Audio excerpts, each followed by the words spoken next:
ఇంట్లో 5గురు పిల్లలుంటే సందడి సందడిగా ఉంటుంది. ఈ 5గురు పిల్లల్లో ఎవరు ఎక్కువ అల్లరి చేసేవాళ్ళు? అంత అల్లరి లేదండి. కొంచెం ఈయనే అల్లరి పెద్ద. అమ్మ ఇక్కడ ఒకటి అల్లరికి, హుషారుకి, చలాకితనానికి, చిలిపితనానికి ఆ తేడా తెలుసుకుని చెప్పమ్మా. అల్లరి అంటే ఇప్పుడు నా ఇమేజ్ ఏమైపోద్ది, అల్లరి అంటే అల్లరుడు అని. నేనేమో చాలా రావుడు మంచి బాలుడు అనేలాగా నా ఇమేజ్ ఇది. నేను అలాగే చెప్తుండేవాడిని. నా ఉద్దేశం అదే. నువ్వేమో అల్లరి నన్నే అంటే చలాకితనం అమ్మ అల్లరి అనుకునేదేమో. లేదండి, ఎక్కువ హుషారు కానీ చాలా బాగుండేవాడు అబ్బాయి. అవునండి, వాడే చేసేవాడు. అది ఇంట్లో ఎవరు ముట్టుకునేవాడు కాదు. మా నాగబాబు అస్సలు ముట్టుకునేవాడు కాదు. అన్నిటికీ నాకు ఆయన సహాయమే పాపం. నాన్న ఆయన ఉద్యోగం వెళ్ళిపోయారు. నేను పాక్కుంటూ అలాగా వెళ్ళిపోయాను. నాకు తెలియదు. తర్వాత అమ్మ చెప్తుంటే నేరుగా మాత్రం కొన్ని చెప్తున్నాను. కమ్మరకోలు ఉంది ఒక అది పెట్టి అది వెళ్ళి కూర్చొస్తా ఏడుస్తున్నాను రోడ్డు మీద. ఏసరికి వాళ్ళు 3 years సో నన్ను వాళ్ళు తీసుకెళ్ళి వాళ్ళు కమ్మరకోలు కూర్చోబెట్టాడు. ఏడుస్తాను, ఎవరికి వెళ్ళాడో తెలియదు వాళ్ళకి. సో అది ఒక గంట పోయిన తర్వాత అమ్మ ఎత్తుకుంటూ వాడు చిన్నబిడ్డ మొత్తం పెట్టి అది వాడు చూసి ఈ అబ్బాయి అన్నారు. కాదు అనేసింది. అదే సరిగ్గా చూడమని ఈ అబ్బాయి మా అబ్బాయి అంటే ఏంటమ్మా అంటే కమర్గోలులో కింద కూర్చోబెట్టాడు కదా మసంతా పూజిస్తున్నావో అయిపోయింది. అదే అందరి కాదు కానీ ఆ కబర్గోలులో కూర్చోబెట్టడానికి అది మసిగిస్తూ ఇంకా నలవైపోతుంది. అంత నలుపుడిసే నా బిడ్డ కాదు అమ్మ వెళ్ళిపోబోతుంది బయట డౌట్ చాగింది. అది కావాలి నా బిడ్డ కాలేజ్ కట్టిందో డౌట్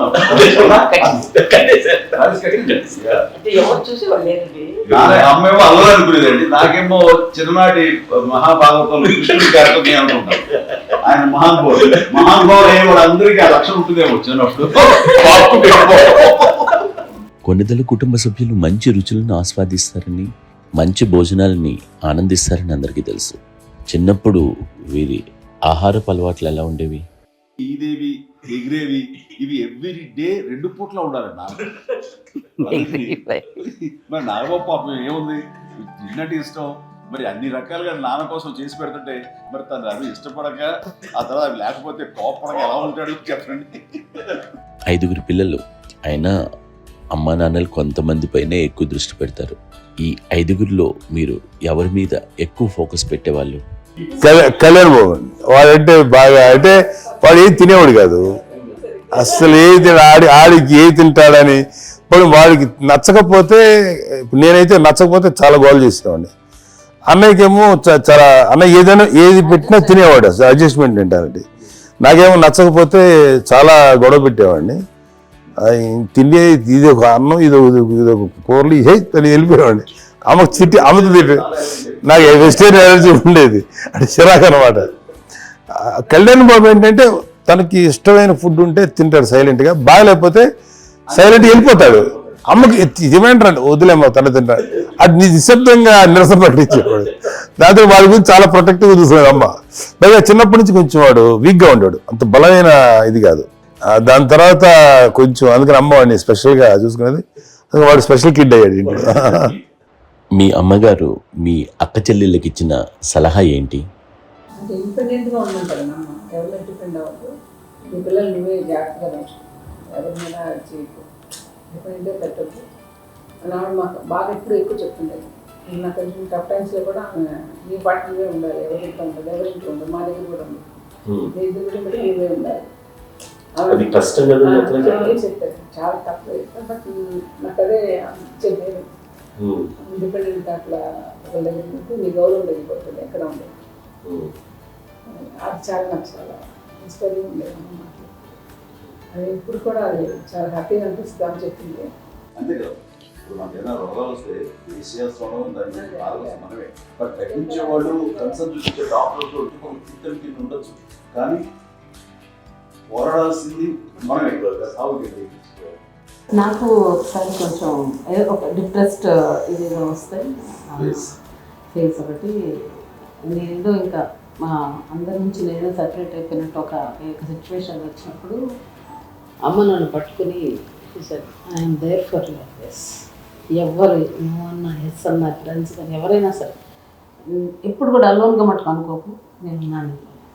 ఆవిడ నన్ను పట్టుకొని ఇచ్చిన అఫెక్షన్ లేదా ఆ ఫీలింగ్ అసలు బలం అన్నమాట. ఇంకా ఏమన్నా చేయగలను నేను, పర్లేదు లైఫ్లో నాకు ఏదైనా సాధించగలను అని ఒక భరోసా తల్లి దగ్గర నుంచి రావడం అనేది నాకు ఎవరు అవసరం లేదనిపించింది. అంత స్ట్రాంగ్గా ఆవిడ support, very strong, very practical. అంత స్ట్రాంగ్ చేసింది నాన్న అని చెప్పండి.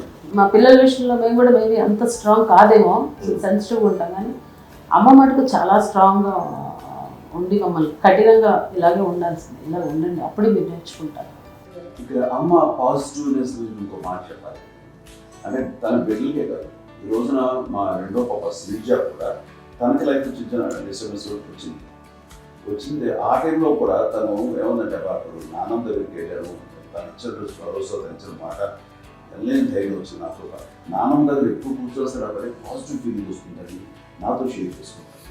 తను మాతో చెప్తుంటే అనిపిస్తుంది కరెక్ట్, అమ్మ ఏం పర్లేదమ్మా, లైఫ్ అంటే ఒకరితోనే అయిపోదు, ఆ ఒక్కరితో వాళ్ళ ఇన్ఫ్లుయెన్స్ తోటో వాళ్ళు మన మీద నియంత్రించడం కానీ మన బాధల్ని వాళ్ళు చేయగలుగుతారు. జస్ట్ నువ్వు నీ గురించి నీ మనసులో ఏదనిపిస్తే నీ గుడ్ ఫీలింగ్ ఏది వస్తుందో ఆ ఫీలింగ్ ప్రకారం వెళ్ళిపోదు. అంటే ఆ జనరేషన్ పీపుల్ ఎక్స్పెక్ట్ అలా కాదు, ధైర్యం ఉండే అందరికి ధైర్యం బాగా దొరికొస్తారు.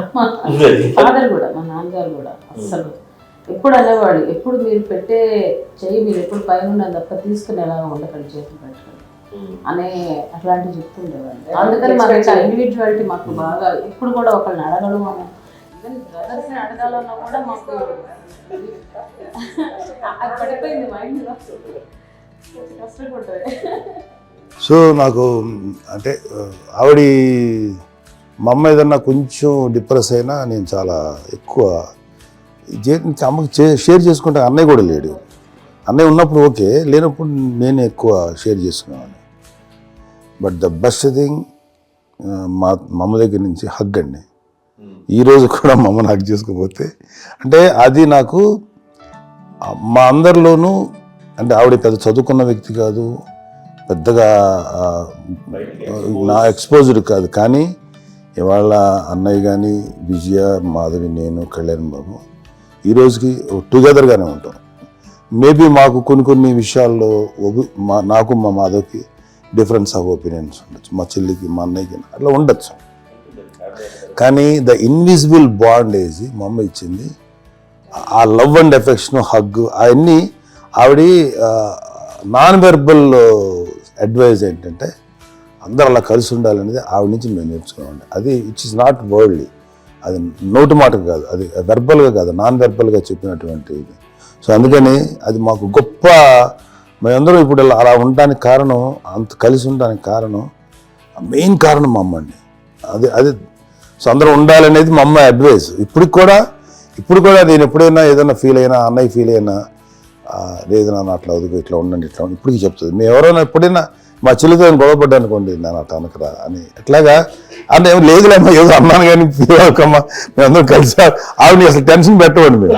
సో అలా అది ఆవిడ నేర్పించింది, అలా కలిసి ఉండటం అనేటువంటి బాండేజ్ని ఆవిడ తన ఒక హగ్తో చెప్పింది. అన్నయ్య సినిమా చూడండి, జాదూకి చెప్పాను, అది మా అమ్మ దగ్గరే ఉందండి.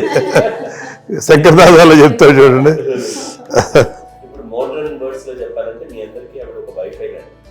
Yes, you can say that. Yes. ఇంకొక అడ్వైజ్ కంటే అండి, అమ్మ విషయంలో నేను గొప్పగా ఫీల్ అయ్యేది, కానీ చాలామంది పెద్దలు రిటైర్ అయిపోయి విశ్రాంతి తీసుకుంటున్నటువంటి పెద్దలందరూ కూడా ఆచరించే విధంగా ఒక విషయాన్ని నేను గమనించాను. ఇప్పుడంటే నా దగ్గర ఉంటుంది కాబట్టి ఉన్నారు. అమ్మ విడిగా ఇంకొక ఇంట్లో ఉండేది, 9 సంవత్సరాలు నాన్నగారు గౌరవం దగ్గర నుంచి ఉండేది. 5 సంవత్సరాలు ఒంటరిగా ఉండి నన్ను బిడ్డలందరూ ఎవరు మానవ వెళ్ళిపోయారు, నేను ఒంటరి అయిపోయాను అన్న ఫీలింగ్ అమ్మ ఎప్పుడు ఉండేది కాదు. తర్వాత బిడ్డలు వాళ్ళ టైం బట్టి వచ్చి చూసుకుంటూ సరిపోతుంది. అది వారమా, నెలక, 2 నెలక, అసలు ఒక్కోసారి రాలేని పరిస్థితిలో ఉంటుంది 5-6 నెలల పాటు. ఇదే ఊళ్ళో ఉంది, పక్క వీధుల్లో ఉండి ఎవరి పనులు వాళ్ళు బిజీగా ఉండి, ఎవరి కుటుంబం వాళ్ళు బిజీగా ఉంది, ఎవరి ప్రొఫెషన్లో వాళ్ళు బిజీగా ఉంది, ఎవరి ప్రొఫెషన్లో వాళ్ళు బిజీగా ఉంది, తన సంసారం తను బిజీగా ఉండి అనుకోసారి అమ్మ ఏమి ఫీల్ అవుతారు, ఏంటమ్మా రావట్లేదు, పట్టించుకోవట్లేదు ఏంటి అంటే అంతేలేమ్మా అని ఇలాంటి నిరసన మాటలు కానీ, ఈసరింపు మాటలు కానీ, లేకపోతే న్యూనతాభావం కానీ ఇలాంటివి ఎప్పుడు అమ్మకు లేవండి. వచ్చే అబ్బాయి ఏం చేసి పెట్టకుండా చెప్పండి అంటూ చాలా పాజిటివ్ ఉంది. ఇప్పటికీ కూడా తను సపరేట్ కిచెన్ మా ఇంట్లో మిగతా వాళ్ళతో వేరు కిచెన్. ఎందుకంటే అమ్మకి మోస్ట్ స్ట్రెస్ పాజిటివ్ వచ్చేసినా లేకపోతే ఏదో రిలీఫ్ ఏంటంటే కిచెన్లో కూర్చొని వండుకుంటాడు, వండి అందరూ పెట్టాలి. ఇప్పటికే కళ్యాణ్ బాబు అక్కడ తిరిగేసి ఎక్కడో చేసి నిరసన చేసి మంత్రి చేసి వస్తే అమ్మకి చాలా జాలి. ఆడేదో ఇక మేము గుడ్లో కష్టపడుతున్నాం కానీ ఆడి ఎంతలో వెళ్ళేదో మీ టీవీలో వాటిలో అవి ఎక్కువగా చూపించేసరికి వాడే కష్టపడతారు, మేము కష్టపడలేదు ఫీల్ అమ్మకి అందులో వాటి రాగానే ఎలా వచ్చేవా అని అమ్మ ఎక్కడ తెలియకపోతే ముందు అమ్మను ఎక్కడ తెలియకపోతుంది, తను ఎక్కడ ఉంటాడో ఏముందో తెలుస్తుంది. అది చేసిన తర్వాత ఎక్కడ తను వాడి ఇష్టమైన బిర్యానీ అవి చేసి చక్కగా పంపించి అని చేస్తుంది. అట్లాగా బిడ్డలకి పెట్టడమే తప్ప బిడ్డల నుంచి ఈ వయసులో ఎక్స్పెక్ట్ చేయడం లేకపోగా కొంచెం పట్టించుకోవట్లేదు అనే ఒక న్యూనత భావనలోకి వెళ్ళిపోయి సైకలాజికల్ డిప్రెస్ అయ్యే మదర్ మాత్రం కాదు. ఆ రకంగా మాకందరికీ భరోసా. మేము కూడా పెద్ద అయినా బిడ్డలు వాళ్ళ ప్రవృత్తి ఉద్యోగరీత్యా వాళ్ళ వృత్తిరీత్యా వాళ్ళు దూరం అయిపోయి మనల్ని చాలా కమ్యూనికేషన్ గ్యాప్ వచ్చినా సరే బిడ్డలు నాకు దూరం అయిపోయి పట్టించుకోవట్లేదు, ఇలాగే చూసేవాళ్ళు వెళ్ళి ఎంత ఇదిగా పడేవాడు గురించి ఇప్పుడు ఏమైపోయానో అని ఇంత పిక్చర్ బాధపడలేదు వాళ్ళకి అంటూ నెగిటివ్ సైడ్ ఆలోచించే విధానం ఏమి అది మా అందరికి ఎంత కంఫర్టబుల్ అంటే అంత అవుతుంది. ఎందుకోపోతే మాధవ్ చూసుకుని మాధవ్ లేకపోతే నాగబాబు వెళ్తుంటాడు, కళ్యాణ్ మా విజయ్ చూసుకుంటుంది, సరే నా కళ్యాణబాబు తను చూసుకుంటాడు, ఇలా ఎవరో కూడా వెళ్తూ ఉంటాం. బట్ అమ్మ మాత్రం అది వెరీ గుడ్ హెల్దీ. నేను చాలా తల్లిదండ్రులు చూశాను, వాళ్ళు చాలా ఇదిగా ఉంటారు, పట్టించుకోవట్లేదు, మేము అర్థం చేసుకోగలం కానీ పట్టించుకోవాలి కదా అనేది ఉంటుంది, లేకపోతే ఫీల్ అవుతారు. అలా ఫీలింగ్ ఏమి పైగా బిడ్డలు వస్తే వాళ్ళు ఏం చేసి పెట్టాలా అనే ఆలోచన అది వెరీ హెల్దీ. చాలా మంది ఆచరించాల్సిన గొప్ప విషయం. చిన్నప్పుడు అన్ని ఆనందాలేనా, మర్చిపోలేని దుఃఖాలు కూడా ఏవైనా ఉన్నాయా? అమ్మ చెప్పాలంటే ఓపికకి, గృహిణిగా తన బాధ్యతలు నిర్వర్తించడానికి ఆయన అన్ని రకాలుగా టేకింగ్ కేర్. దీనికి ఒక మంచి ఉదాహరణ నేను చెప్పగలను. అది తలుచుకున్నప్పుడు నాకు చాలా ఉద్యోగంగా ఉంటుంది, నాకు చాలా ఖండితాలు వచ్చేస్తుంది. అమ్మకి మేము 5 బిడ్డలు అండ్ పురిట్లోనూ 1 year పెరుగో 2.5 years పెరుగో 3 బిడ్డలు చనిపోయారు. నాకు గుర్తెరిగి పొన్నూరులో నేను 6th class చదువుతున్నాను, 6వ తరగతి. అప్పుడు రమణ అనే ఒక అమ్మాయికి 3 years. రమణ అంటే మా ముగ్గురు, మా ముగ్గురికి కట్టది, మా కంటే పెద్దది, కళ్యాణ్ బాబు కంటే పెద్దది, మాకంటే మధ్యలో కూర్చుంటున్నాను. తనకి అప్పట్లో మా నాన్నగారు ఉద్యోగం ఇచ్చారు, క్యాంప్కి వెళ్ళిపోతుండేవారు. ఏమి ఉంది నాన్న చెప్పాలంటే ఫుడ్లో కష్టపడేవారు, ఇంకా నాన్న చెప్పినట్టు కదా, నా వాళ్ళు చెప్పినట్టు. కానీ ఇంటి బాధ్యత, ఇంటి పనులు, రోగాలు వచ్చిన రుచులు వచ్చిన హాస్పిటల్కి తీసుకెళ్ళాలన్నా ఏదైనా సరే అమ్మే పడేది. ఆ శ్రమ తీసుకున్న టైంలో అమ్మకి అసిస్టెంట్ నేను సహాయపడుతుండేవాడు, నేను ఉంటుండేవాడు. అమ్మ చేతిలో నాకు ఫ్రెండ్స్ ఆడుకోవటం అలా అది నిజంగా ఎక్కువ నాకు గుర్తేది, నాకు తెలియదు, నాకు ఫ్రెండ్స్ దగ్గర అది ఉద్యోగం అమ్మపడుతూ ఉండేవాడు. అలాగే నేను పిల్లకి బ్రెయిన్ ఫీవర్ వచ్చింది. ప్రభుత్వ ఆసుపత్రి పొన్నూరులో ఆ పిల్లని చేర్పించినప్పుడు 2-3 days అయిన తర్వాత ఒక బ్యాడ్ న్యూస్ నాకు వచ్చింది. తెల్లారి కాన్షియస్ వెళ్ళిపోయి ఏం చేయాలో తెలియదు. అమ్మ వయసు చిన్నది.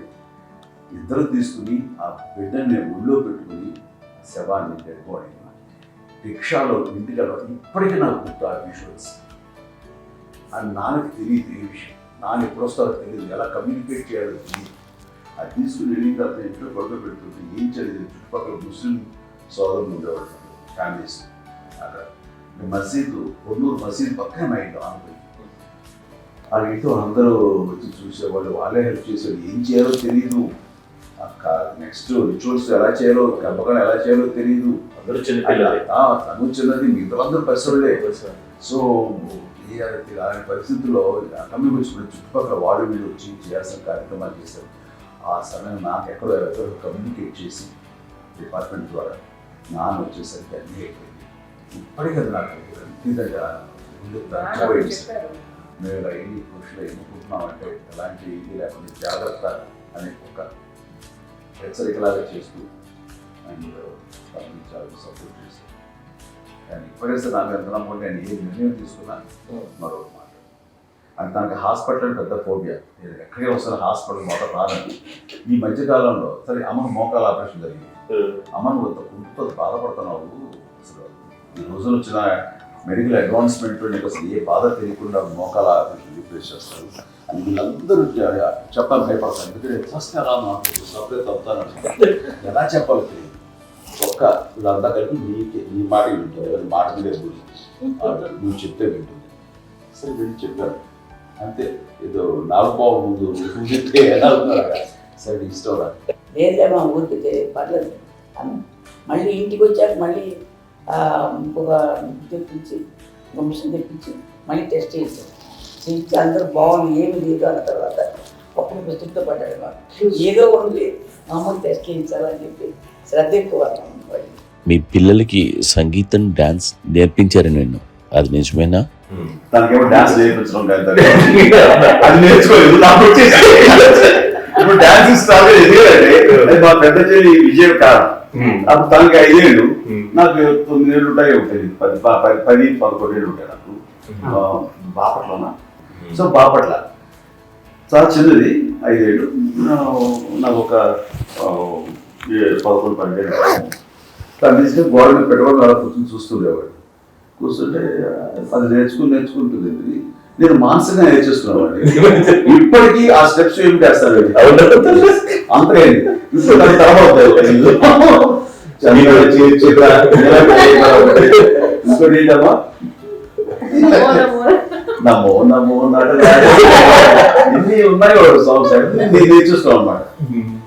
5 పిల్లల్లో ఎవరు ఎక్కువ పని చేసేవాళ్ళు, ఎవరు తక్కువ పని చేసేవాళ్ళు? ఏ పని చేయనండి, చేసేవాడు కదా అని అన్నయ్య చేసేవాడు. అన్ని పనులు అన్నయ్య చేసేవాడు. ఇక మా చిన్న చెల్లి పెద్ద చెల్లి ఎక్కువ చేసేది.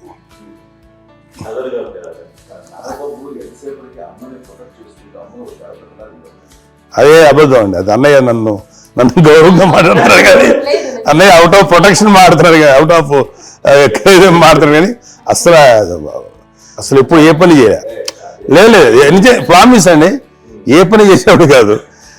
మా ఇద్దరికి మధ్యలో పాపం అన్నయ్య చాలా పని చేసేవాడు.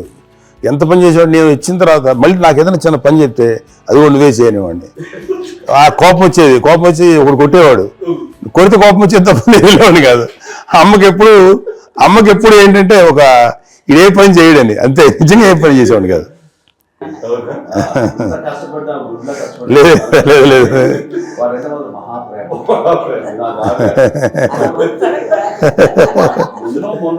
చూస్తున్నాను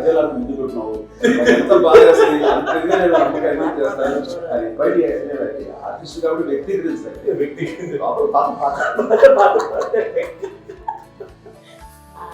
కాబట్టి చిన్నది కాబట్టి తనకే పుట్టాడు. నేను పెద్దోడు కాబట్టి నేను ఎక్కువ కష్టపడింది కానీ మా నాన్నగారి చేతిలో ఎక్కువ అంటే నాన్న బాగా కోపం ఎక్కువ అనుమానించింది కానీ అన్నయ్య పాపం బాగా దొరికేసేవాడు పాపం. ఒకసారి అంటే మరి మాకే అనిపి ఏంటి ఇంత దారుణంగా ఉంది నాన్న మీద కోపం వచ్చేది. నాకు నాన్న మీద కోపం వచ్చేది, ఆయన చేసి బాగా అనిపించేది. అమ్మాయి ఏమనేది కాదు. సరే అయినా సరే ఎప్పుడు కూడా కొన్ని అంది చేసినా మళ్ళీ తను హైపర్ యాక్టివ్ అన్నయ్య ఫుల్. ఇప్పటికీ ఉన్నారు. ఇప్పుడు ఈ రోజు కూడా అదే అన్నయ్య సేమ్ హైపర్ యాక్టివ్. యూజువల్గా పెద్ద కొడుకు కొంచెం అంటే సూపర్గా ఒక నిదానంగా ఉంటాడు అంటారు. బట్ అన్నయ్య దాని జస్ట్ ఆపోజిట్. యూజువల్గా ఆఖరి పిల్లలు హైపర్ యాక్టివ్ ఉంటారు, అన్నయ్య పుట్టడమే భయంకరమైన హైపర్ యాక్టివ్. ఒకప్పుడు అమ్మాయిల్ని ఎక్కువగా బయటికి పంపించేవాళ్ళు కాదు, అబ్బాయిల మీద కూడా అనేక ఆంక్షలు ఉంటూ ఉండేవి. మీ పిల్లల్ని అలా ఆంక్షల మధ్య పెంచారా, లేకపోతే పూర్తి స్వేచ్ఛనిచ్చారా? అంటే మాకు మా నాన్నగారు కానీ మా అమ్మగారు కానీ అండి మాకన్నా చాలా బ్రాడ్ మైండ్ ఉన్న వ్యక్తులండి. ఎందుకంటే పిల్లలు ఎక్కడైనా బయటికి వెళ్తే ఇప్పుడు మేమైతే భయపడిపోతాం. మా విజయ్ కానీ మా చిన్న చెల్లి అన్నయ్య నేను అందరం కూడా ఇవాళ ఉన్న పరిస్థితిలో వాళ్ళు ఎప్పుడు భయపడేవాళ్ళు కాదండి. ఎక్కడికి వెళ్తాను నీళ్ళని ఇచ్చేవాళ్ళు, లేట్ అయినా అసలు ఏమనేవాళ్ళు కాదు. లేకపోతే ఏదైనా మోటార్ బైక్లు వేసుకున్నాం, లేకపోతే కారులో ఎట్లా పడితే ఎట్లా వెళ్ళినా సరే ఏమనేవాళ్ళు కాదు. వాళ్ళు తెలియకుండానే మాకు ఒక ఫ్రీడమ్ ఇచ్చారండి. సో దట్ అదే ఆ ఫ్రీడంలో భాగమే అన్నయ్య కానీ ఇండస్ట్రీకి వెళ్ళాలంటే కూడా ఒక వ్యక్తి ఒక కొడుకు ఒక గొప్ప కెరీర్ని పర్సూ చేసుకుంటూ వెళ్తున్నప్పుడు నాన్నగాని అమ్మగాని ఓపెన్ మైండ్ తోటి అసలు నువ్వు వెళ్ళు నాన్న, ఎంతకాలం వెళ్తావచ్చు, నువ్వు ప్రయత్నించని చెప్పి అలా వదిలేశారండి. అన్నయ్య కూడా ఏంటంటే మోస్ట్ రెస్పాన్సిబుల్గా వెళ్ళి చాలా మేజర్ అమౌంట్ అన్నయ్యకి కూడా పెద్ద అమ్మకు వందలు ఇచ్చేది కాదు. కరెక్ట్గా ఆ ఇన్స్టిట్యూట్లో చదువుకునేటప్పుడు ఎంత ఇవ్వాలో కరెక్ట్గా ఇచ్చేది. తనకి ఎక్స్ట్రా ఖర్చు పెట్టుకున్నట్టు అట్లా ఉండేది కదా. అంతే కదా. అంత జాగ్రత్తగా అన్నయ్య కూడా అంత రెస్పాన్సిబిలిటీగా రిసిప్రోకేట్ అయ్యి చేసి, అందువల్ల మా అమ్మ నమ్మకం చూడాలి, మా అమ్మ కానీ మా నాన్నగారి నమ్మకాన్ని ఎప్పుడు అది పాటు ఇంత నమ్మకానికి 10 times ఇచ్చాడు. ఏ వయసెస్ వైపు కానీ ఏ అలవాట్ల వైపు కానీ ఎందులో ఇండల్జ్ అవ్వకుండా నాకు నేనుగా నియంత్రించుకుంటూ సరైన మార్గంలో వెళ్ళేలాగా నాకు వెళ్ళటానికి లోపల ఆ స్ట్రాంగ్ థాట్, అడగగానే వాళ్ళు రెసిస్ట్ చేస్తే ఇచ్చానని ఆపేశారు అని ఏదో చిన్న రిలక్టెంట్ ఫీలింగ్ ఉంటుంది. వాళ్ళ మీద చిన్న కోపం నిరసన ఉండేది. వాళ్ళు అలా లేకపోవడానికి వాళ్ళు వెంటనే అడిగిన వెంటనే జాగ్రత్త అనే నిర్ణయం ఉండేది. కానీ జాగ్రత్త అని హెచ్చరిక చేయడంతో నాకు మరింత బాధ్యత తిరిగి గుర్తు తిరిగి నేను నడుచుకుంటూ వెళ్ళాను. కాబట్టి అది నాకు ప్లస్ అయింది వాళ్ళ దగ్గర.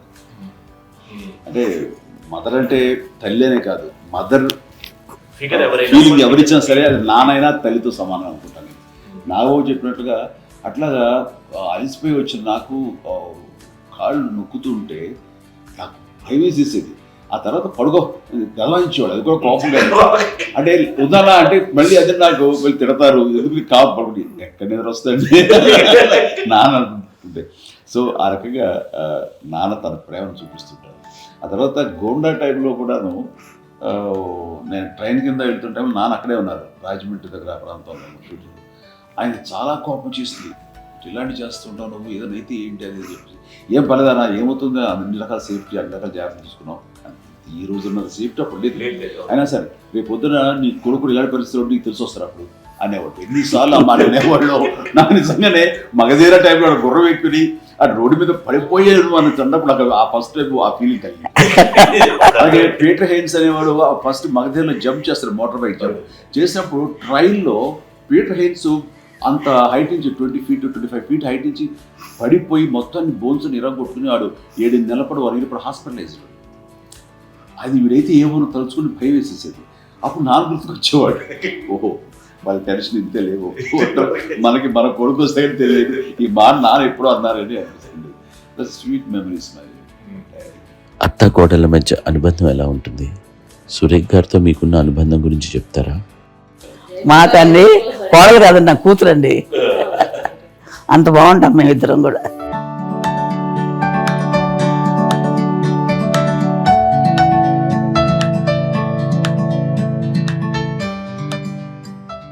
మీది ఒక అందమైన ఉమ్మడి కుటుంబం, అందరూ కలిసి ఉంటారు. ఇంత ఆనందంగా ఉండడానికి కారణం ఏంటి? దీనికి పునాది ఎవరే వేశారు? మా నాన్నగారి క్వాలిటీ నేను ఎగ్జాంపుల్ చెప్పగలను.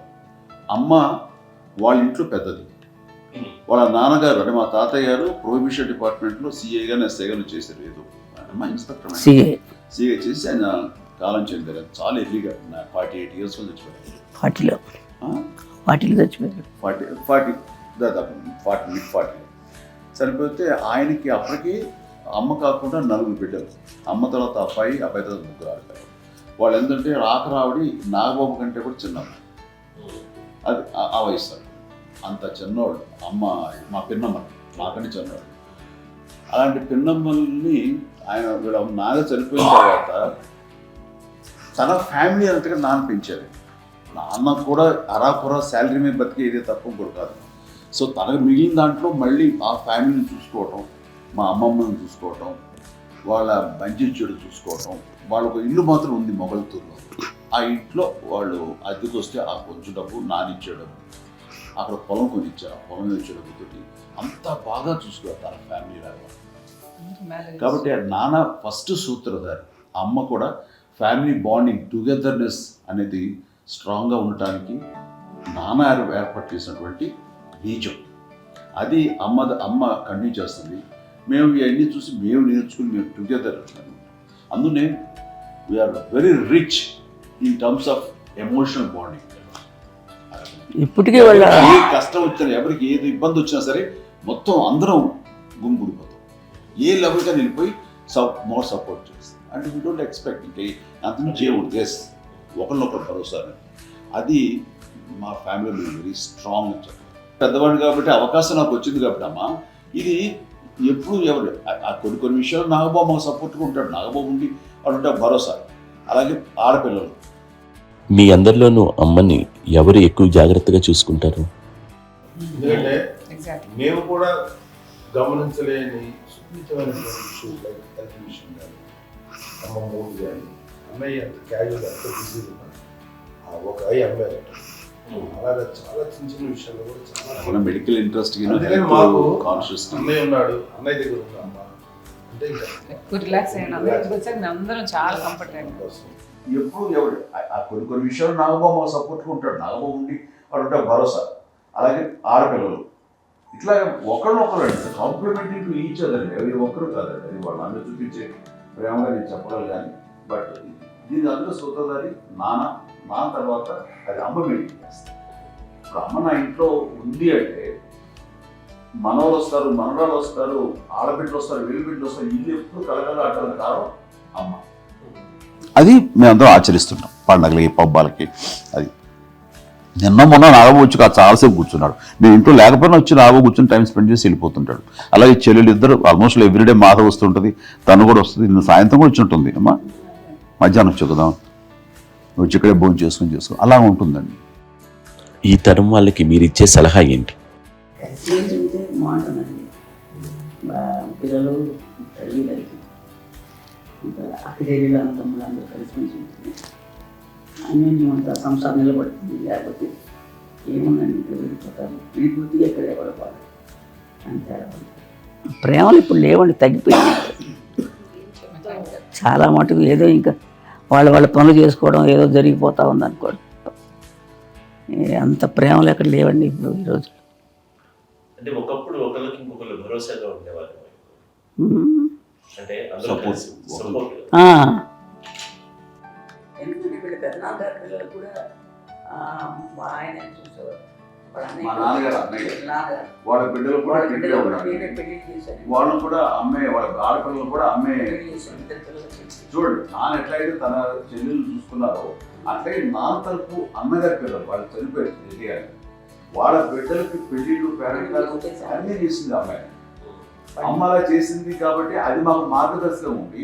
ఇప్పటికీ వాడు కొంచెం ఒక మాదిరి పరిస్థితి ఉంటే వాళ్ళకి ఇల్లు కూడా పెట్టడం కానీ, వాళ్ళకి పెద్దవాళ్ళు ఉంటే కనుక ఎవ్రీ మంత్ మా తెలంగాణ గారి అమ్మాయి ఉంటే ఆడు అవసరం 70 వాళ్ళకి ఎవ్రీ మంత్ మా ఇంటి నుంచి మొత్తం వెళ్ళిపోతాం 10,000-15,000